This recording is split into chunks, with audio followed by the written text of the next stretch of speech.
আমরা সান্দিয়াগোতে গিয়েছিলাম বেড়াতে গত অগাস্টে। এটা এয়ারবিএনবি থেকে নেওয়া। এয়ারবিএনবি আমার ছেলে বুক করেছিল অনলাইনে। অপূর্ব সুন্দর এয়ারবিএনবিটা, এত সুন্দর ছিল, থাকার জন্য এত ভালো ছিল, মানে কি বলবো। সিঁড়ি দিয়ে দোতলাতে, ব্যালকনিটা বেশ বড় সড়ো, 3টে রুম। ড্রয়িং রুমটা বিশাল বড়, ড্রয়িং কাম ডাইনিং। এই যে ড্রয়িং কাম ডাইনিং, রান্নার অত্যন্ত, এখানে দুটো বড় বড় টিভি, ড্রয়িং রুমে একটা, বেডরুমে একটা, ভেতরে। অসম্ভব ভালো থেকেছি 7 দিন। এই রুমটাতে আমি থাকতাম, ওয়ার্ড্রোব ছিল, একটা ছিল, এটা আমার ছেলে একটা, কেন আমার ছেলে অফিস করছিল সেখান থেকে, আমার হাজব্যান্ড আরেকটা রুমে, মানে 3জন ছড়িয়ে ছিটিয়ে আরামসে, মানে রাজার হালে থাকা আর কি যাকে বলে। এত সুন্দর ছিল ব্যবস্থা, এতটা ভালো লেগেছে। তারপর আমরা সানসেট পয়েন্টে গিয়েছিলাম প্রশান্ত মহাসাগরে সূর্যাস্ত দেখতে। ছেলে কাজের ফাঁকে বিকেলবেলা গাড়ি ডেকে আমাদের নিয়ে গিয়েছিল, মানে ভীষণ ভালো থেকেছি সেদিন।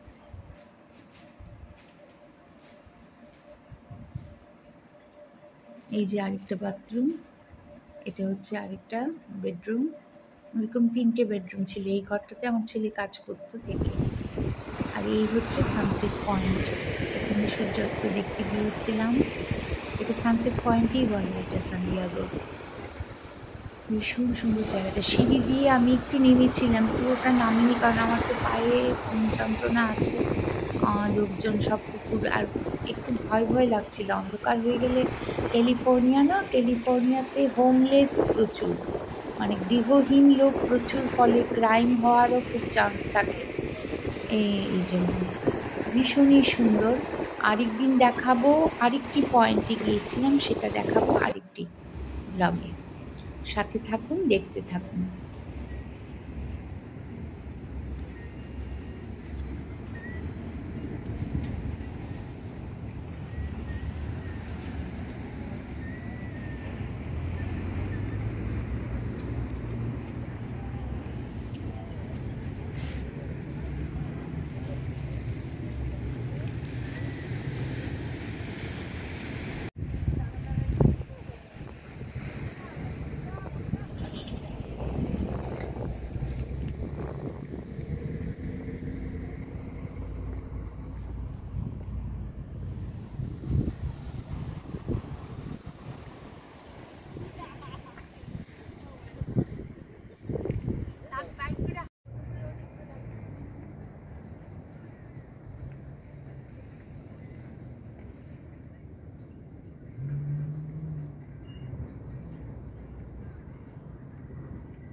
সানরাইজ দেখছেন কন্যাকুমারীতে, সেই মানে আমি তোমার বুঝাইতে পারতাম না।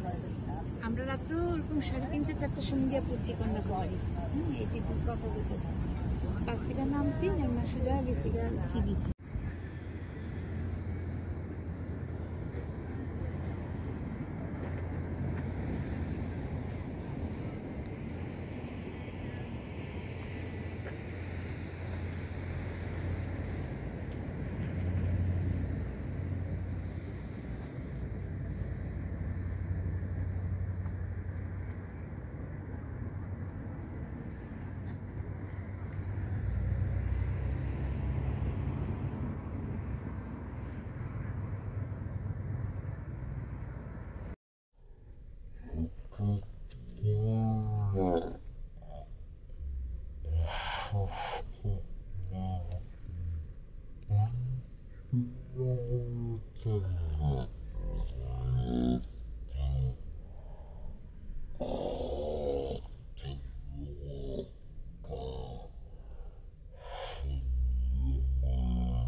না, ডুবন্ত সূর্যের রেলিয়া তুলো, আমিও ডুবে যাবো।